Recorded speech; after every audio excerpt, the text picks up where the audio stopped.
Hi everyone, and welcome to the Book Refuge. Today I'm bringing you a video of my favorite female protagonists in literature. I made this book, I think a couple years ago now, when I did a Top 5 Wednesday. As you can tell, I'm redoing a few of my Top 5 Wednesdays because I've just read a lot more books now, and I feel like I also talk a little bit more articulately about characters and situations. And yeah, this is part of my pre-filmed videos. I am in Colombia right now, so just wanted to, let you know if I don't comment on your comment right away or say something. I will read them all when I get back, but I just wanted to let you know that that's why I'm not super active right now, but I have content put up for you. So one more thing before we start, please make sure to subscribe if you're not subscribed and like this video.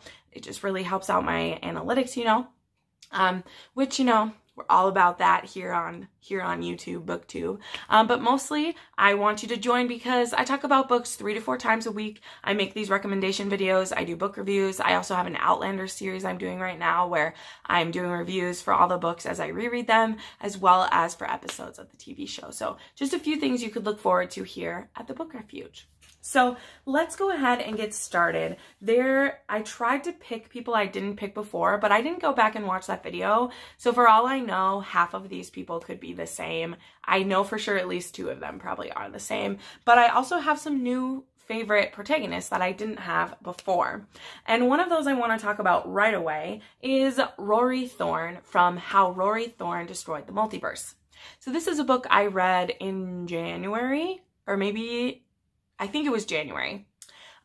This book is a very interesting amalgamation of things. It's technically an adult sci-fi, but I would really call it it could be young adult. It's currently being shelved as adult in my Barnes & Noble, but really there was nothing about it that couldn't have been YA. It just maybe is because some parts were slower paced, but I don't know. I was completely invested. But anyway, this isn't a review of the book itself. This is about Rory Thorn. So Rory Thorn is a princess, and she's a little bit of an Aurora retelling, but not. And I'm not going to tell you how not. But the way that it is like it is that Rory Thorn comes from a line where they've only had men for the last 200 generations or something. Maybe I'm making that up, 100 generations. They've only had male heirs born, and the first male was always named Rory Thorn. So when they have a girl, they're like, oh, well, Rory can be a girl's name. You saw Gilmore Girls? No, I'm just kidding. They don't talk about Gilmore Girls, but that's what I was thinking when I see it. And so they just name her Rory Thorn. And in this world, when you have a girl, you're supposed to invite the fairies to come and bless her. Well, they haven't had fairies come and bless someone in 200 generations because they've only had men. So they don't believe that the fairies are even around anymore, but they do show up. And these 13 fairies all give Rory a gift. And the 13th fairy, who's an evil fairy, she gives Rory the gift of never being appeased by the mundane, that she will only dream of the best. And that's considered being cursed because women will never find fulfillment in their time. Now, I'm not going to go on, this isn't an uber feminist book, but the tones that were there were actually the same as you'd find in a historical. And that's what I love about sci-fi is sometimes we go so far in the future that we come back around. And so Rory is the heir to this kingdom until her mother has a boy 10 years later. And then everything that was Rory's now belongs to this boy. And Rory is nothing more than used for a political marriage at this point. But there's so much more to this story. Basically, Rory is one of the smartest, best thought out, fantastic females I've ever read about. Not that she doesn't make mistakes, but they're never mistakes of miscommunication or mistakes of just not thinking something through. They're mistakes for maybe not knowing how smart an opponent is or not fully understanding a situation. But Rory is amazing, and I highly, highly, highly recommend you try this book. It works as a standalone. Supposedly there will be a second book, but I don't know if it'll focus on Rory or some of the other people we meet in this story. But Rory is amazing, and when she gets sent to another planet to marry a prince there, she's supposed to live there for the year before the wedding, and the prince, nobody can seem to find him. And so it's a little bit curious. And there's so much more going on. But if you love sci-fi, if you love fairy tale retellings, I really think you should give this book a try. The audio, I bet, would be freaking fantastic for this. It's amazing. I love it. And Rory Thorn is on my favorite female list now after this. Next, we'll talk about one that I know is on the other list. Claire Fraser from Outlander. Everyone. One of the best protagonists in fiction. I'm just going to say it. I haven't read every book there ever is, but the way that Diana writes this woman, and writes this woman over the course of 35 years, is amazing. Claire starts out as a combat nurse, then is thrown back in time to 1740s, where she becomes the wife of an outlaw Scottish Highlander. She is hated by both Scottish and the British. She tries to stop the uprising of Scotland, as well as tries to help with the American Revolution later on. This woman loses children and gives birth to a child and raises grandchildren and is a doctor eventually. She's amazing. She is Superwoman in a corset. I am just saying. I love this story. It's so good. She's amazing. I rant about Outlander plenty. I have an entire, like I said, I have an entire playlist that's all my Outlander. So you can go see me rave about her there. I won't waste your time. Next, I want to talk about Sydney from An Unkindness of Magicians.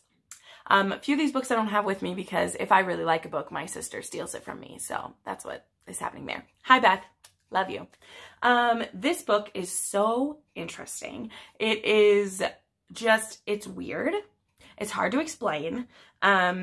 There is magic that happens all around us, and the people who can do it, every so many years, they have a tournament to decide who's going to be in control of the magic for the next amount of time. And now this tournament has come up early, and there's this woman named Sydney who nobody knows, who comes in with more power than anyone's ever seen. And she has an agenda. She has a plan to tear down this magic system and rebuild something better. And the way that she does it is amazing. So a couple things. A lot of people say this is a really dry story. I don't agree. I read it because my friend Murphy over at Murphy Napier, who a lot of you know because you found me through her, she's the one who got me to read this. I wish I'd read it sooner. I also read it with some of you in our Discord group, our buddy read group, which is always linked down below if you want to join. And it's amazing. Like, it's a pretty quick read. It can, again, like, be a standalone. The magic is so brutal. Like, there are high costs. And I'm not someone who I'm always like, magic has to have high costs. Like, it doesn't, I don't get mad if it doesn't, the way some people are like, magic has, like, hard magic, it has to have a cost. But I really loved it. There's supposed to be a sequel coming. I don't know what it would be about, but I want it. But it's amazing. And anyway, Sydney is fantastic. She's so brave. We don't understand her motivations until you do. And then once you do, you want her to burn the whole effing place down. And you want to just see her be the best. And I love her. The sacrifices she makes and the things that she does, I was crying by the end of this novel. And I was like, who is this woman? And I want to be her friend. Actually, she scares me, so I don't, but I love her. So, highly recommend reading about Sydney in An Unkindness of Magicians. Then, I gotta talk to you about my girl Cinder from the Lunar Chronicles. So these are some covers that I got. When you put them all together, it says Lunar Chronicles. I got these from the Beacon box. But yeah, so this is the first one in the Lunar Chronicles. Cinder is a reimagining of Cinderella. This is Prince Kai. He's so dreamy. And Cinder is part cyborg. And she has been living under her guardian's thumb for the last 10 years. Since the man who became her guardian, he died of a disease. And this disease has been killing people for a very long time. And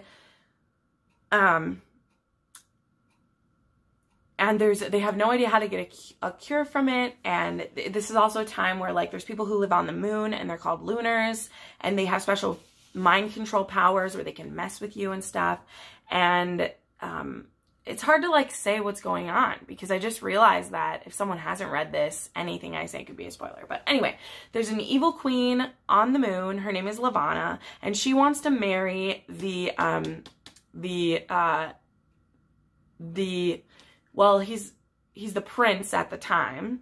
So yeah, he's the prince at the time, Prince Kai, of the Asian area. I've literally forgot what it's called. I'm rereading these books this year, so that'll be good to remember what it's called.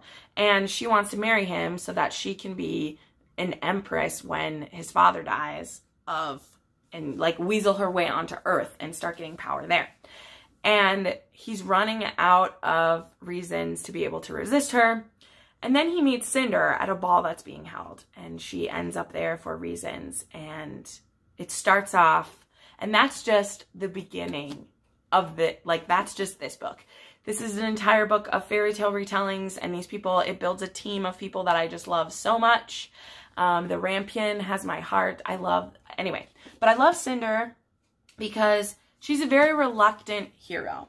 She does not want this power. She just wants to be able to escape her, stepmother, guardian person, and not have to worry about scraping by. She wants to get out of Dodge, start a new life, and not worry about any of this. Go someplace people don't know she's a cyborg and she doesn't have to worry about things. But she's more connected to all of these things than she knows. And watching her step up, watching her become the leader of this ragtag group, watching her make decisions and sacrifices and figuring out who she is and what she means to everyone is amazing. And I love this series. I will never get over it. I can't wait to reread it. And I wish that there was more written about it. But I'm also happy everyone has a happily ever after and I don't need to worry about them anymore. So there's that. Next, who to mention next? I know. We'll mention, so this person that I'm about to say, she's actually the reason why I'm making this list and like remaking it and adding people, because when I finished this series, I was blown away by her. And yeah, so that is Vasilisa Petronova from the Winter Night trilogy.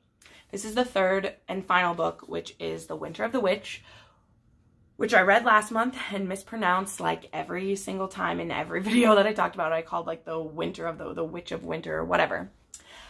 Vasilisa is amazing. So we first meet her like when she's born in the first book, and she is the youngest daughter of this guy. And when he loses his wife, he's forced to take on a new young wife, and she's a bit crazy. And she's a bit abusive, and it's a lot. I'm speaking out of turn. But Vasilisa is this guy's daughter, and she takes a lot of abuse from this stepmother. The thing is, Vasilisa has a gift where she can see household spirits. She can see these little gods. They're gods with the lowercase g. They're not trying to be, And this was a time in this is Russian folklore, where the people could hold Christianity and their household gods in both of their hands and be okay with it.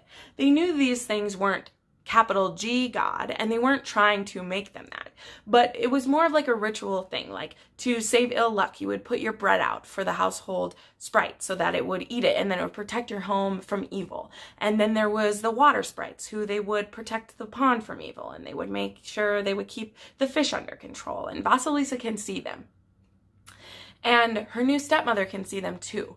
But she was going to be a nun, and now she comes here and is forced to marry this man who's older than her. And he's not a bad man, but he's not very kind because he doesn't care about this girl. And so you have a lot of compassion for her. But this woman beats Vasilisa. She calls her evil. She calls her a witchling. And she conspires to do bad things to her. And the way that Vasya can still have so much compassion for this woman, and that's just in the first book. Like, there's so much more going on. There's a battle between good and evil. There's a battle between capital R religion and, like big God, and then like, what's going on and how they feel like they need to completely swipe one out for the other to be okay. And like, is that really the case? And there's just so much going on. And Vasya meets, Vasya when she's born is promised to the Winter King, his name is Morozko. And he holds off coming for her for a very long time, but she's very important to him winning his battles. And just the relationship she's in with him, it's a very interesting, it's not, I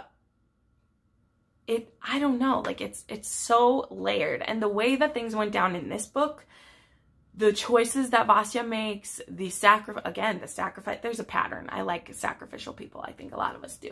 The sacrifices she makes for her country, sacrifices that even the Winter King isn't willing to make until she, you know, talks him into things, is amazing. And her family and like the whole, at one point an entire city thinks that she's a witch and tries to punish her.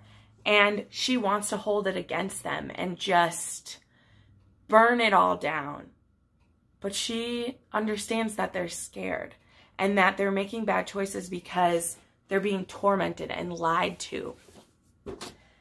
And that she doesn't hold it against them. And I think that it's amazing. And the way things go, the way it all plays out, it hurts. This series will hurt you. This is dark and difficult, but it also goes by really fast. And when it was done, I cried so much. And I love Vasya, and she is cemented in my heart as, like, really she's in my top 5. This list has more than 5 on it because I love a lot of these ladies, but she's in my top 5 for sure. I just don't know where I would put her. I love this series. I love it so much. All right, just got a couple left here. This one might surprise some people, but I have Aelin Ashriver Galathinius. That's right. I just said that without looking it up. I have Aelin on my list. And I'll tell you what. I love this book series. This is Throne of Glass. This is the 7th and final book in the series. Not including the preamble, I think. 1, 2, 3, 4, 5, 6, 7. Yeah. We meet Aelin when her name is Selena. And she's a prisoner in the salt mines for some crimes. She was a thief and she was an assassin, and she gets put in prison there after she gets tricked. And she gets called out in the beginning, which is just so funny to me that it all starts off that way when you look back, to be a prince's champion in this fight that his father is putting on to find a new royal assassin. And he picks Selena to represent him. Little does he know who she really is and what it all really means and the journey that he's about to go on with her. I love Aelin.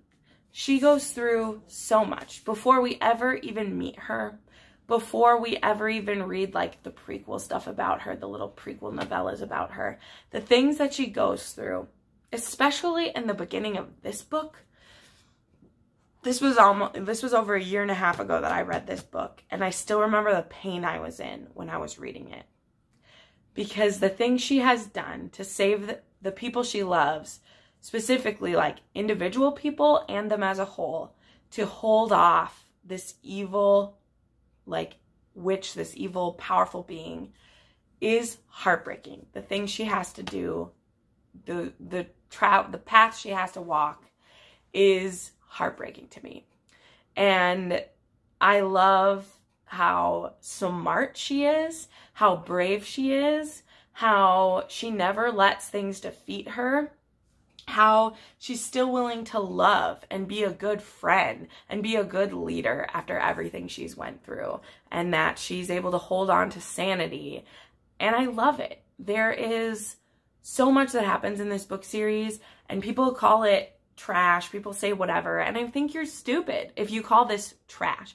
You shouldn't call any story that brings people joy trash in a bad way, right? So I hope when people say that, they mean it, because so what? Sarah put smut in it. If she took the smut out, would it not be as, like, what are you saying? Like, what are you saying?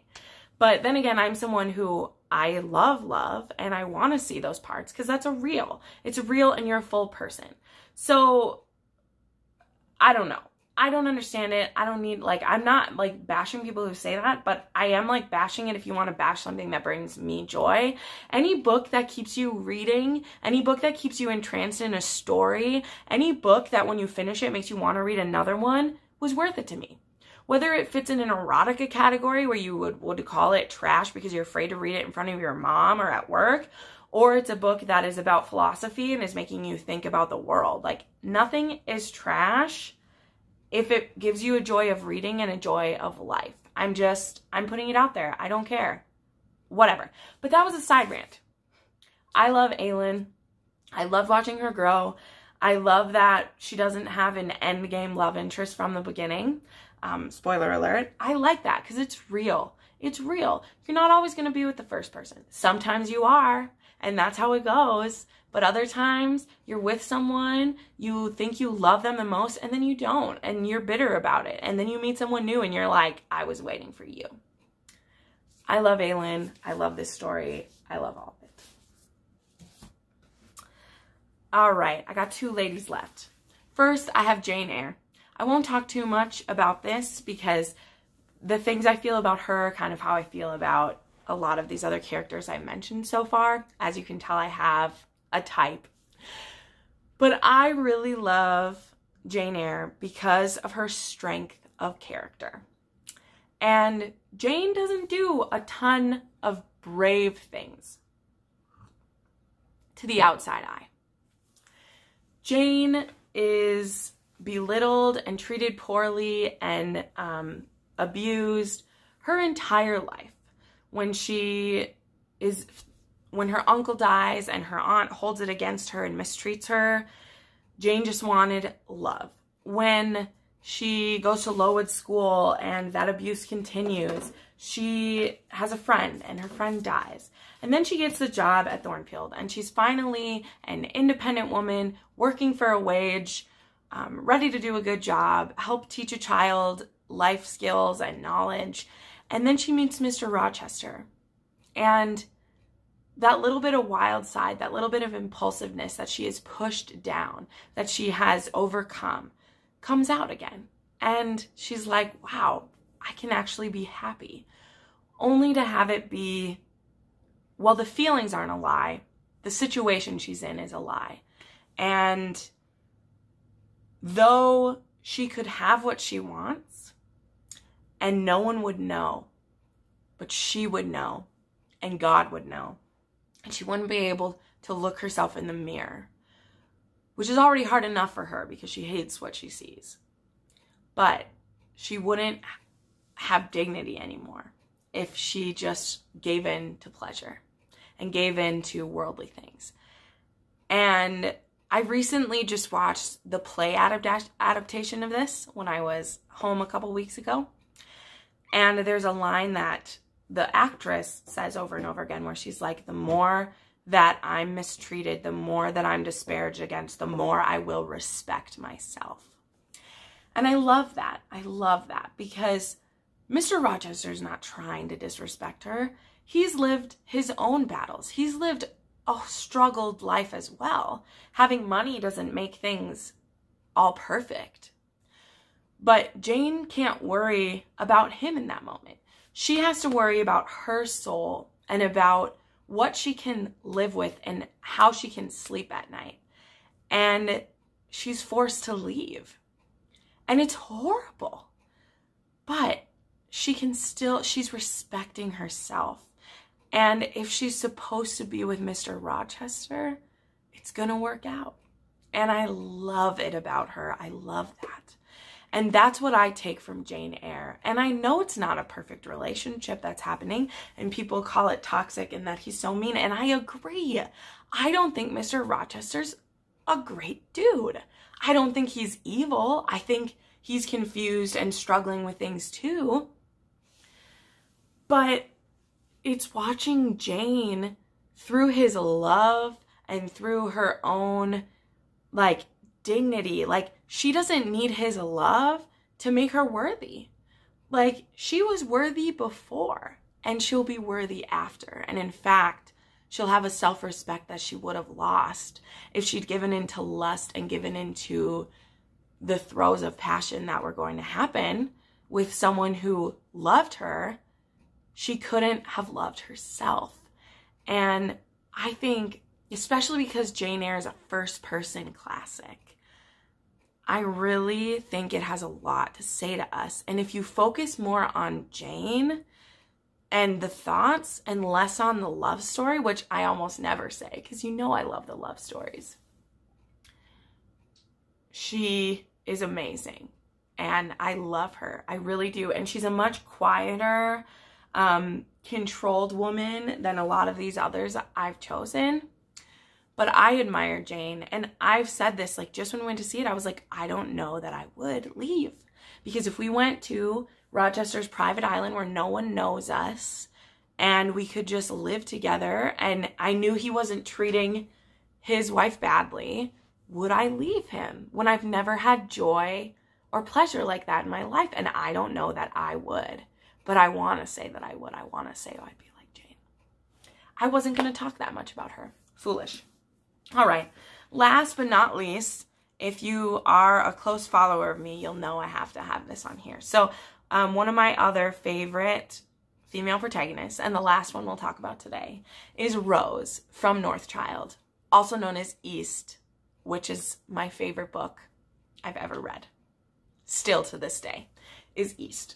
But this is the English or the UK re-release of this, and it's gorgeous. It has this beautiful, her in this beautiful cloak.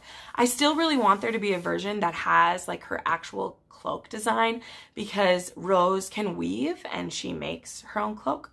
But yeah, this is an anniversary one, and here's the back. There's the bear, and then there's this. I guess the bear's up there too. So Rose.